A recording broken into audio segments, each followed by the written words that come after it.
Hallelujah. Good morning. ಬೆಳಗಾಯ್ತು ಪ್ರಿಯರೇ, ಎಚ್ಚರಗೊಂಡಿದ್ದೀರಾ? ಯಾವಾಗೋ ಬೆಳಗಾಯ್ತು. ಈಗಾಗಲೇ 7 ಗಂಟೆ ಆಯ್ತಲ್ಲವೇ? ಬನ್ನಿರಿ, ಕ್ರಿಸ್ತನೊಂದಿಗೆ ನಮ್ಮ ದಿನವನ್ನು ಪ್ರಾರಂಭಿಸಿ ದಿನವಿಡೀ ಆಶೀರ್ವಾದ ಹೊಂದೋಣ. ಬನ್ನಿ, ಚಿಕ್ಕ ಪ್ರಾರ್ಥನೆಯೊಂದಿಗೆ ಆರಂಭಿಸೋಣ. ಪರಿಶುದ್ಧ ದೇವರೇ, ನಿಮಗೆ ವಂದನೆಗಳು.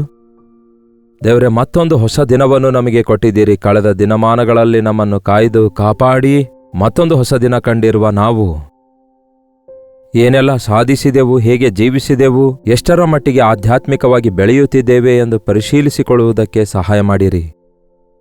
ಇನ್ಮೇಲೆ ನಮ್ಮ ಚಿಂತೆ ನಮ್ಮನ್ನು ಕಾಡದಂತೆ ನಮ್ಮ ಚಿಂತಾಭಾರವನ್ನೆಲ್ಲ ನಿಮ್ಮ ಮೇಲೆ ಹಾಕಿ ನಮ್ಮ ಮುಂದೆ ಇರುವ ಓಟದಲ್ಲಿ ಸ್ಥಿರಚಿತ್ತರಾಗಿ ಓಡಲು ಸಹಾಯ ಮಾಡಿರಿ ಎಂದು ಕ್ರಿಸ್ತನ ನಾಮದಲ್ಲಿ ಬೇಡುತ್ತೇನೆ ತಂದೆಯೇ, ಆಮೇನ್. ದೇವರಿಗೆ ಸ್ತೋತ್ರ. ದಿನಮಾನಗಳು ಕಳೆದರೂ ಕೂಡ ನಮ್ಮ ಬದುಕಿನಲ್ಲಿ ಬಿಡುಗಡೆ ದೊರಕುತ್ತದೆಯೋ, ಆಶೀರ್ವಾದ ಉಂಟಾಗುತ್ತದೆಯೋ, ಬಾಧೆ ತೀರಿ ಹೋಗುತ್ತದೆಯೋ, ಚಿಂತೆ ತೀರಿ ಹೋಗುತ್ತದೆಯೋ? ಚಿಂತೆ ಎಂಬ ಪದ ನಾವು ಬಳಸುತ್ತೇವೆ, ಗ್ರಾಮೆಟಿಕಲಿ ಅದೊಂದು ದೊಡ್ಡ ಭಾಷೆ ಅಂದುಕೊಳ್ತೇವೆ. ಅಷ್ಟಕ್ಕೂ ಚಿಂತೆ ಅಂದರೆ ನಿಮಗೇನು ಅರ್ಥ ಆಗುತ್ತೆ ಹೇಳಿ? ಚಿಂತೆ ಅಂದರೆ ಏನು? ಒಂದು ವಿಷಯದ ಕುರಿತಾಗಿ ನಾವು ಆಲೋಚಿಸುವಂಥದ್ದು, ಆ ಒಂದು ವಿಷಯದ ಕುರಿತಾಗಿ ಬಾಧೆ ಪಡುವಂಥದ್ದು, ಮನನೊಂದುಕೊಳ್ಳುವಂಥದ್ದು, ಆ ವಿಷಯದ ಕುರಿತಾಗಿ ಹೆಚ್ಚಾಗಿ ಮಾತಾಡಿಕೊಳ್ಳೋದು, ಆ ವಿಷಯದಿಂದ ಬಿಡುಗಡೆ ಹೊಂದುವುದಕ್ಕಾಗಿ ನಮ್ಮ ಸ್ವಂತ ಪ್ರಯತ್ನ ಮಾಡುವಂಥದ್ದೇ ಆಗಿದೆ. ಚಿಂತೆಯನ್ನೆಲ್ಲ ನೋಡೋಣ ಬನ್ನಿ. ಪೇತ್ರ ಬರೆದ ಮೊದಲನೇ ಪತ್ರಿಕೆ 5ನೇ ಅಧ್ಯಾಯ 7ನೇ ವಚನ. ಆತನು ನಿಮಗಾಗಿ ಚಿಂತಿಸುತ್ತಾ ಇರುವುದರಿಂದ ನಿಮ್ಮ ಚಿಂತೆಯನ್ನೆಲ್ಲ ಆತನ ಮೇಲೆ ಹಾಕಿರಿ. ನಿಮ್ಮ ಚಿಂತೆಯನ್ನೆಲ್ಲ ಅಂದರೆ ಏನು? ಎಲ್ಲ ಅನ್ನುವಾಗ ಎಷ್ಟು ವಿಧವಾದ ಚಿಂತೆಗಳಿವೆ. ಏನು ತಿನ್ನಬೇಕು, ಏನು ಕುಡಿಯಬೇಕು, ಏನು ಧರಿಸಬೇಕು ಎಂಬ ಚಿಂತೆ ರೆಗ್ಯುಲರ್ ಆಗಿ ಪ್ರತಿದಿನ ನಮಗುಂಟಾಗ್ತದೆ. ಅಷ್ಟು ಮಾತ್ರವಲ್ಲದೆ ಏನು ಸಂಪಾದಿಸಿಕೊಳ್ಳಬೇಕು, ಏನನ್ನು ಕೂಡಿಟ್ಕೊಳ್ಬೇಕು, ಹೇಗೆ ಕೂಡಿಟ್ಕೊಳ್ಬೇಕು, ಹೌದಲ್ಲವೇ?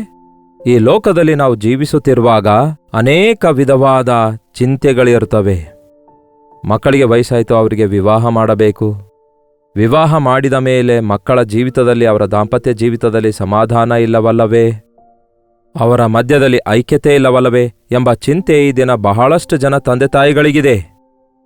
ಮಕ್ಕಳಿಗೆ ಮದುವೆ ಮಾಡಿದ್ದೇವೆ, ಇನ್ನು ನಮ್ಮ ಜವಾಬ್ದಾರಿಕೆ ಮುಗೀತು ಅಂದುಕೊಳ್ತೀರಾ? ಹಾಗೆ ನಡೆಯಲ್ಲ ಪ್ರಿಯರೇ. ಆ ರಕ್ತ ಸಂಬಂಧ ಮುಗಿಯೋದಿಲ್ವಲ್ಲ? ನಿಮ್ಮ ಮಕ್ಕಳು ಸೌಖ್ಯವಾಗಿಲ್ಲದಿದ್ದರೆ, ಅವರು ಎಷ್ಟೇ ದೊಡ್ಡವರಾಗಿದ್ರೂ ವಿವಾಹಿತರಾಗಿದ್ರೂ ಅವರ ವಿಷಯದಲ್ಲಿ ನಾವು ಚಿಂತಿಸುತ್ತಲೇ ಇರ್ತೇವೆ. ಈ ದಿನ ವಯಸ್ಸಾದವರಿಗೆ, ವೃದ್ಧರಿಗೆ ಇರುವ ಬಾಧೆಲ್ಲ ನಮ್ಮೊಂದಿಗೆ ಹಂಚಿಕೊಳ್ತಾರೆ. ಅವರ ಮುಖ್ಯವಾದ ಚಿಂತೆ ಅವರಿಗೋಸ್ಕರವಾಗಿರುವುದಿಲ್ಲ. ಅವರೆಷ್ಟೋ ಅನಾರೋಗ್ಯದಲ್ಲಿರ್ತಾರೆ, ಅನಾಥರಾಗಿರುತ್ತಾರೆ, ವೃದ್ಧಾಪ್ಯದಲ್ಲಿ ಒಬ್ಬಂಟಿಗರಾಗಿರುತ್ತಾರೆ. ಆದರೆ ಅವರ ಆಲೋಚನೆಯಲ್ಲ ತಮ್ಮ ಮಕ್ಕಳ ಕುರಿತಾಗಿ, ಮಕ್ಕಳ ಕುಟುಂಬದ ಕುರಿತಾಗಿ, ಮಕ್ಕಳ ಕುರಿತಾಗಿರುತ್ತೆ. ನಿಜವಾಗ್ಲೂ ಈ ಲೋಕದಲ್ಲಿ ಚಿಂತೆ ಇಲ್ಲದಂಥವರು ಯಾರೊಬ್ಬರೂ ಇಲ್ಲ. ಚಿಂತೆ ಇಲ್ಲದವನು ಯಾರಾದರೂ ಇದ್ದಾರೆ ಅನ್ನುವುದಾದರೆ ಒಂದು ರೀತಿಯ ವ್ಯಕ್ತಿಯೇ ಇದ್ದಿರುತ್ತಾನೆ, ಸತ್ತವನು ಮಾತ್ರವೇ. ಸತ್ತವನಿಗೇನು ಯಾವ ಚಿಂತೆ ಇಲ್ಲ, ಯಾವ ಭಯವಿಲ್ಲ, ಯಾವ ದಿಗುಲು ಇಲ್ಲ, ಯಾವ ಅವಶ್ಯಕತೆ ಇಲ್ಲ. And as long as we leave in this world, we have to go through these worries. ಈ ಚಿಂತೆಗಳನ್ನೆಲ್ಲ ನಾವು ಹಾದು ಹೋಗಬೇಕಾಗುತ್ತೆ. ದಿನವೂ ನಮಗೆ ಹೊಸ ಚಿಂತೆ, ಹೊಸ ಬಾಧೆ, ಹೊಸ ದುಃಖ ಉಂಟಾಗುತ್ತಲೇ ಇರುತ್ತೆ. ಅದಕ್ಕೆ ವಾಕ್ಯ ಹೇಳ್ತದೆ, ನಿಮ್ಮ ಚಿಂತೆಯನ್ನೆಲ್ಲ ಆತನ ಮೇಲೆ ಹಾಕಿರಿ, ಆತನು ನಿಮಗೋಸ್ಕರ ಚಿಂತಿಸುತ್ತಾನೆ.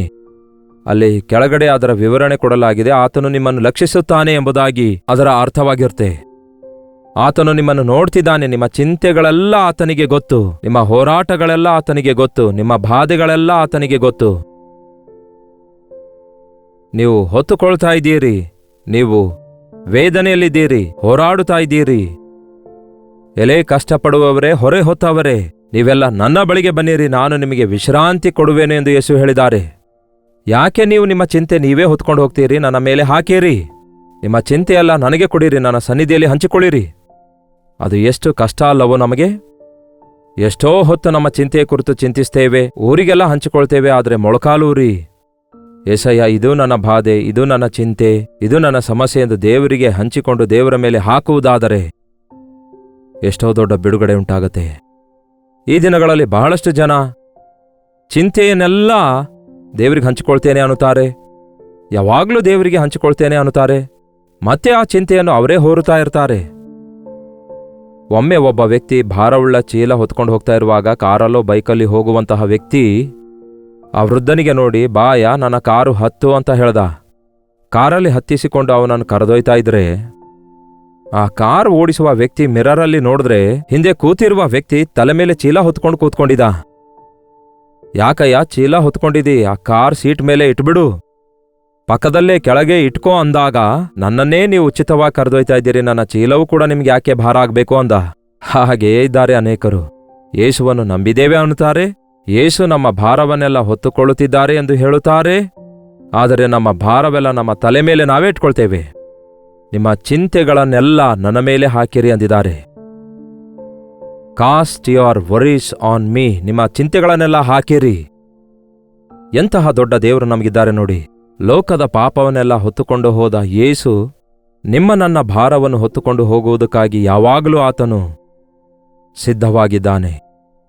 ನಾವು ನಮ್ಮ ಚಿಂತೆಯೊಳಗೆ ಬಿದ್ದು ನಾವೇ ಒದ್ದಾಡ್ತಿದ್ದೇವೆ. ಆ ಚಿಂತೆಗಳಿಂದ ಹೊರಗೆ ಬರುವುದಕ್ಕಾಗಿ ರಾತ್ರಿ ಹಗಲು ಪ್ಲಾನ್ ಮಾಡಿ, ಆಲೋಚನೆಗಳನ್ನು ಮಾಡಿ, ಮಾತುಗಳನ್ನು ಸಿದ್ಧ ಮಾಡಿಕೊಂಡು ಮನುಷ್ಯರೊಂದಿಗೆ ಮಾತಾಡ್ತಿದ್ದೇವೆ. ಆ ಪರಿಸ್ಥಿತಿ ಎದುರಿಸಲು ಎಷ್ಟೋ ಪ್ರಯಾಸ ಪಡ್ತಿದ್ದೇವೆ. ಆದರೆ ಮೊಳಕಾಲೂರುವುದಾದರೆ ಯೇಸು ನನಗೆ ಬಿಡುಗಡೆ ಕೊಡ್ತಾರೆ, ವಿಶ್ರಾಂತಿ ಕೊಡ್ತಾರೆ, ನೆಮ್ಮದಿ ಕೊಡ್ತಾರೆ ಎನ್ನುವುದು ಗುರುತಿಸಲಿಕ್ಕಾಗ್ತಿಲ್ಲ. ಏನಾಗಿದೆ ನಿಮ್ಮ ಚಿಂತೆ? ಆರೋಗ್ಯದ ಕುರಿತಾಗಿ ಕೆಲವರಿಗೆ ವೇದನೆ. ಎಷ್ಟೋ ಜನ ಈ ದಿನ ಸಣ್ಣ ಮೆಡಿಕಲ್ ಟೆಸ್ಟ್ ಮಾಡಿಸಿಕೊಂಡ್ರೆ ಒಂದಲ್ಲ ಒಂದು ರೋಗ ಕಂಡುಬರುತ್ತೆ. ಏನೇನೋ ಡೆಫಿಷಿಯನ್ಸಿ ಇದೆ. ನಾವು ತಿನ್ನುವಂತಹ ಆಹಾರ ತಿಂಡಿಗಳಲ್ಲಿ, ಉಸಿರಾಡುವ ಗಾಳಿ ಸರಿಯಾಗಿಲ್ಲ, ಕುಡಿಯುವ ನೀರು ಸರಿಯಾಗಿಲ್ಲ. ಅದಕ್ಕೆ ಆರೋಗ್ಯ ಎನ್ನುವುದು ನಮ್ಮಿಂದ ದೂರವಾಗ್ತಿದೆ. ನಾವು ಜೀವಿಸುತ್ತಿರುವಂತಹ ಜೀವಿತ ವಿಧಾನ ಸರಿಯಾಗಿಲ್ಲ.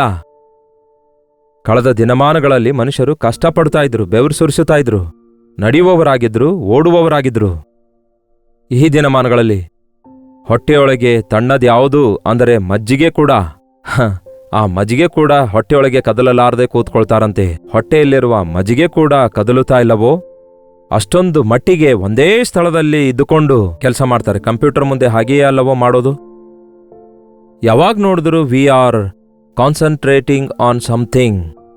ಸಣ್ಣ ವಿಷಯಗಳಲ್ಲಿ ದಿನವೆಲ್ಲ ಕಂಪ್ಯೂಟರ್ ಮುಂದೆ ಕೂತುಕೊಳ್ಳುವಂಥವರು, ಆ ವೈಡ್ ಸರ್ಕಲ್ನಲ್ಲಿ ಅಂಥವ್ರು ಆಲೋಚಿಸ್ಲಿಕ್ಕಾಗೋದಿಲ್ಲ, ಯೋಚಿಸ್ಲಿಕ್ಕಾಗಲ್ಲ, ಹೊರಗೆ ಏನಾಗ್ತಿದೆ ಎಂದು ಗೊತ್ತಾಗಲ್ಲ. ನಮ್ಮ ಚಿಂತೆಯನ್ನೇ ನೋಡಿಕೊಳ್ತಿದ್ದೇವೆ, ನಮ್ಮ ಭಾರವನ್ನೇ ನೋಡಿಕೊಳ್ತಿದ್ದೇವೆ. ಎಲ್ಲಿ ನೋಡಿದ್ರಿ ಅಂತ್ಯ ದಿನಗಳಲ್ಲಿ ನೋಡ್ರಿ, ಸ್ವಾರ್ಥಿಗಳು ಹೆಚ್ಚಾಗಿದ್ದಾರೆ. ನಮ್ಮಲ್ಲಿ ಅನೇಕ ವಿಧವಾದ ಚಿಂತೆಗಳಿಗೆ ಕಾರಣ ನಮ್ಮ ಸ್ವಾರ್ಥವಾಗಿದೆ. ನಿಮ್ಮ ಕುರಿತು ನೀವೇ ಯಾವಾಗಲೂ ಆಲೋಚಿಸಿಕೊಳ್ಳುವಾಗ ಚಿಂತೆ ಬಿಟ್ಟರೆ ಇನ್ನೇನಾಗುತ್ತೆ? ಇತರರ ಕುರಿತು ಆಲೋಚಿಸುವಾಗ ಅಂತೆ ನಾವು ನಮ್ಮ ಬಾಧೆಗಳನ್ನೆಲ್ಲ ಮರೆತು ಹೋಗ್ತೇವಂತೆ. ಇತರರಿಗೋಸ್ಕರ ಪ್ರಾರ್ಥಿಸುತ್ತಿರುವಾಗ, ಇತರರ ಭಾರಗಳಿಗೋಸ್ಕರ ಪ್ರಾರ್ಥಿಸುತ್ತಿರುವಾಗ ನಮಗೆ ಸ್ವಲ್ಪವೂ ಭಾರವೇ ಇಲ್ಲ ಎನ್ನುವ ರೀತಿಯಲ್ಲಿ ಸುಲಭವಾಗಿರುತ್ತೆ ನಮ್ಮ ಆಧ್ಯಾತ್ಮಿಕ ಜೀವಿತ. ಕಾರಣ ಭಯಂಕರವಾದ ಪಾಪ ಭಾರವನ್ನು ಹೊರುತ್ತಿರುವವರನ್ನು ನೋಡುವಾಗ ನಮಗಿರುವ ಭಾರ ಅನಾವಶ್ಯಕವಾದದ್ದು, ಅನಾವಶ್ಯಕವಾದವುಗಳನ್ನು ಗಂಟು ಕಟ್ಕೊಂಡು ತಲೆ ಮೇಲೆ ಇಟ್ಕೊಳ್ತಿದ್ದೇವೆ ಎಂದು ಗೊತ್ತಾಗುತ್ತೆ.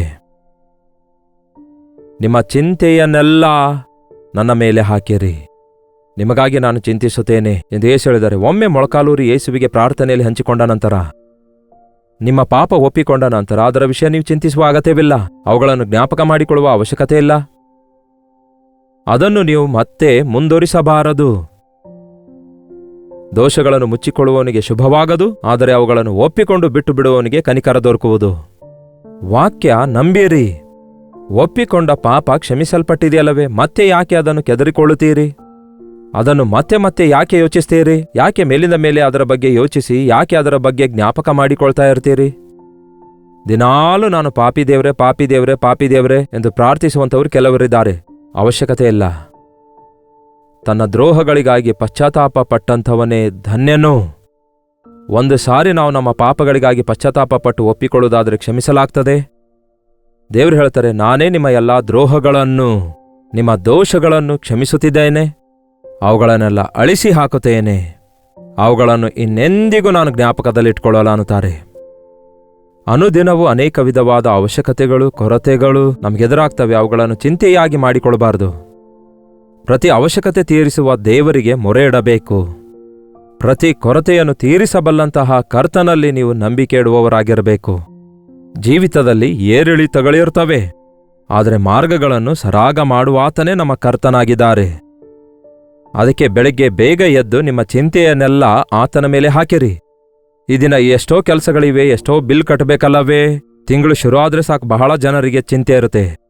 ಈ ದಿನಮಾನಗಳಲ್ಲಿ ಸಂಬಳ ಬರುವುದಕ್ಕಿಂತ ತಿಂಗಳು ಶುರು ಆದ್ರೆ ಸಾಕು EMI ಕಟ್ಟಬೇಕೆಂಬಂತಹ ಬಾಧೆ ಇದೆ. ಅದಕ್ಕೆ ಅನೇಕರು ಒಂದು ಕಾಲದಲ್ಲಿ ತಿಂಗಳು ಶುರು ಆದ ಕೂಡಲೇ ಸಂಬಳ ಬಂತು ಎಂಬುದಾಗಿ ಸಂತೋಷ ಪಡ್ತಿದ್ರು. ಈಗ ಸಂಬಳ ಬಂದ ಕೂಡಲೇ ಇದ್ದ ಸಾಲ ತೀರಿಸುವುದಕ್ಕಾಗಿ ಸಾಕಾಗ್ತಾ ಇಲ್ಲವಲ್ಲವೇ? ಸಾಲ ಕೊಟ್ಟವರು ಬಂದು ಕೂತ್ಕೊಳ್ತಿದ್ದಾರೆ, ರಿಮೈಂಡರ್ಸ್ಗಳು ಬರ್ತಿವೆ, ಮೆಸೇಜಸ್ಗಳು ಬರುತ್ತಿವೆ ಅಲ್ಲವೇ? Clear your debt, this is the last day, this is the final day. ಈ ದಿನ ಎಷ್ಟೋ ಜನರ ಜೀವಿತದಲ್ಲಿ ಸಮೃದ್ಧಿ ಇಲ್ಲ. ಅದಕ್ಕೆ ದೇವರಲ್ಲಿ ನಂಬಿಕೆ ಇಡಿರಿ. ಆತನಲ್ಲಿ ನಂಬಿಕೆ ಇಟ್ಟವರಿಗೆ ಯಾವುದೊಂದರ ಕೊರತೆ ಇರುವುದಿಲ್ಲ.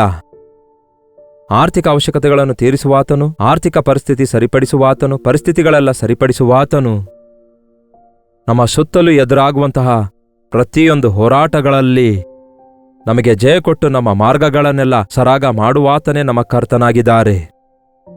ನಿಮ್ಮ ಮಕ್ಕಳ ಕುರಿತು ನೀವು ಚಿಂತಿಸುವುದರಿಂದ ಏನ್ ಸಾಧಿಸ್ಲಿಕ್ಕಾಗತ್ತೆ? ನಿಮ್ಮ ಮಕ್ಕಳ ಕುರಿತಾಗಿ ದೇವರಿಗೆ ಮೊರೆ ಇಡೀರಿ. ಅವರು ರಕ್ಷಣೆ ಇಲ್ಲದವರಾಗಿದ್ದಾರೋ, ತಿರುಗಿ ಬೀಳುವಂಥವರಾಗಿದ್ದಾರೋ, ಅವರು ಪಾಪದ ಕಡೆಗೆ ಓಡುತ್ತಾ ಇದ್ದಾರೋ, ಮೊಳಕಾಲೂರಿ ದೇವರಿಗೆ ಹೇಳಿರಿ, ದೇವರೇ, ನನ್ನ ದೋಷಗಳು, ನನ್ನ ಪಿತೃಗಳ ದೋಷಗಳು ಮಕ್ಕಳ ಮೇಲೆ ಬರದಂತೆ ಕಾಪಾಡಿರಿ ಎಂದು ಮೊರೆ ಇಡೀರಿ. ಅದ್ಭುತವಾದ ಮಾರ್ಪಡುವಿಕೆ ನಿಮ್ಮ ಮಕ್ಕಳಲ್ಲಿ ನೀವು ನೋಡುತ್ತೀರಿ. ನಿಮ್ಮ ಆರೋಗ್ಯದ ಕುರಿತು ನೀವು ದಿಗುಲು ಪಡುತ್ತಾ ಇದ್ದೀರಾ?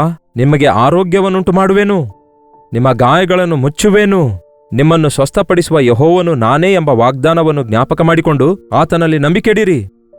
ನೀವು ಸ್ವಸ್ಥತೆಯನ್ನು ರುಚಿ ನೋಡಿ ಹೇಳ್ತೀರಿ, ಅದ್ಭುತವಾಗಿವೆ ಎಂದು. ಎಷ್ಟೋ ಜನರು ತಮ್ಮ ಸಾಕ್ಷಿಯನ್ನು ಕಳಿಸುತ್ತಿದ್ದಾರೆ.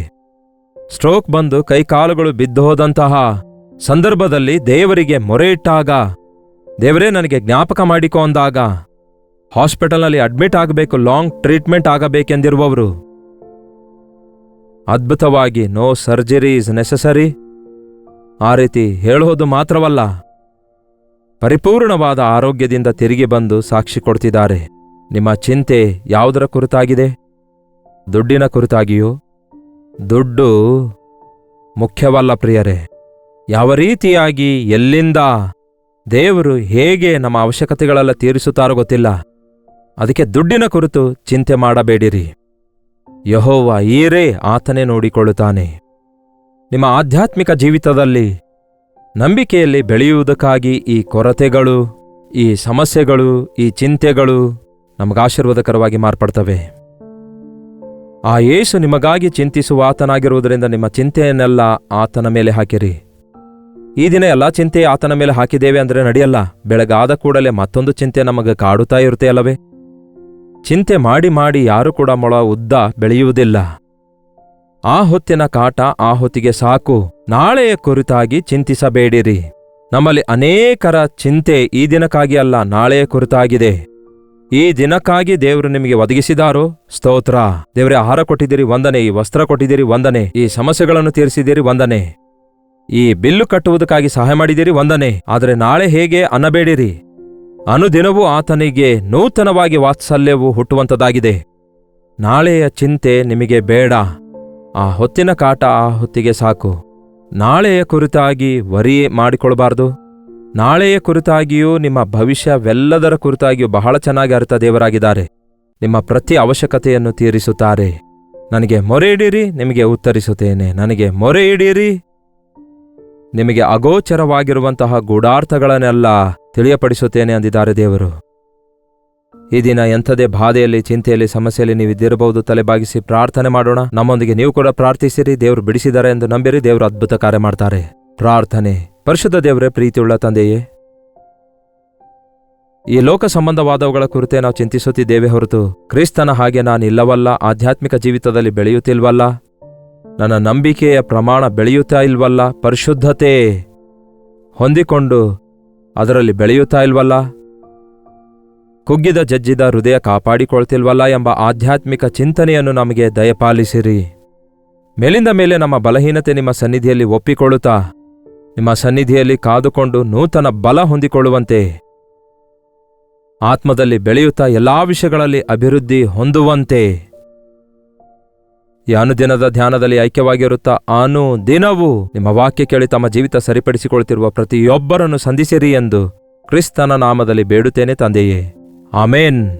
ತಂದೆಯಾದ ದೇವರ ಪ್ರೀತಿಯು, ಮಗನಾದ ಕ್ರಿಸ್ತನ ಕೃಪೆಯೂ, ಆದರಣೆಕರ್ತನಾದ ಪವಿತ್ರಾತ್ಮನ ಸಹವಾಸವು ಈ ದಿನವೆಲ್ಲ ತನ್ನ ಕೃಪೆಯಲ್ಲೇ ಭದ್ರಪಡಿಸಿ ನಮ್ಮ ಬದುಕಿನಲ್ಲೆಲ್ಲ ಆತನನ್ನು ಮಹಿಮೆಪಡಿಸುವ ಹಾಗೆ ಸಹಾಯವೂ ಅನುಗ್ರಹಿಸಲ್ಪಡಲಿ. ಆಮೇನ್. ದೇವರಿಗೆ ಸ್ತೋತ್ರ. ನಿಮ್ಮ ಪ್ರಾರ್ಥನಾ ಮನವಿಗಳನ್ನು ನಮಗೂ ಕೂಡ ತಿಳಿಯಪಡಿಸಿರಿ. ನಿಮ್ಮ ಪಕ್ಷದಲ್ಲಿ ನಾವು ಕೂಡ ವಿಜ್ಞಾಪನೆ ಮಾಡ್ತೇವೆ. ಒಬ್ಬರಿಗೋಸ್ಕರ ಒಬ್ಬರು ಪ್ರಾರ್ಥನೆ ಮಾಡಿರಿ ಎಂದು ದೇವರ ವಾಕ್ಯ ಹೇಳ್ತದೆ.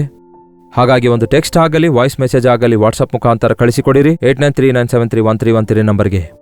ಒಂದು ವೇಳೆ ಇತರ ದೇಶದಿಂದ ನೀವು ವೀಕ್ಷಿಸುವುದಾದರೆ ನೀವು ಕೂಡ ಕೊಡಲ್ಪಟ್ಟಂತಹ ಇದೇ ನಂಬರಿಗೆ ನಿಮ್ಮ ಮನವಿಗಳನ್ನು ಒಂದು ಟೆಕ್ಸ್ಟ್ ಇಲ್ಲವೇ ವಾಯ್ಸ್ ಮೆಸೇಜ್ ಮುಖಾಂತರ ನಿಮ್ಮ ಮನವಿಗಳನ್ನು ತಪ್ಪದೆ ಕಳಿಸಿಕೊಡಬೇಕೆಂದು ಕೇಳ್ತೇನೆ. ನೀವು ಕೂಡ ಪ್ರಾರ್ಥಿಸಿರಿ, ದೇವರು ಅದ್ಭುತ ಕಾರ್ಯ ಮಾಡುತ್ತಾರೆ. ಕರ್ತನ ಚಿತ್ತವಿರುವುದಾದರೆ ಅನುದಿನದ ಧ್ಯಾನ ದೇವರ ಮಹಾಕೃಪೆಯಿಂದ ಎಷ್ಟೋ ದಿನಗಳಿಂದ ನಾವು ಇದೇ ರೀತಿ ಮುಂದುವರಿಸುತ್ತಲಿದ್ದೇವೆ. ಕರ್ತನು ನಿಮಗೆ ಪ್ರೇರೇಪಿಸುವುದಾದರೆ ನಿಮ್ಮ ಉದಾರತೆಯ ಕಾಣಿಕೆ ಸೇವೆಗಾಗಿ ಕಳಿಸಿಕೊಡಿರಿ. ಕರ್ತನ ಚಿತ್ತವಿರುವುದಾದರೆ ಮತ್ತೆ ನಾಳೆ ಇದೇ ಅನುದಿನದ ಧ್ಯಾನ ಎಂಬ ಕಾರ್ಯಕ್ರಮದಲ್ಲಿ ಮತ್ತೆ ಭೇಟಿಯಾಗೋಣ. ಅಲ್ಲಿವರೆಗೂ ದೇವರ ಮಹಾಕೃಪೆ ನಿಮ್ಮೆಲ್ಲರೊಂದಿಗಿರಲಿ.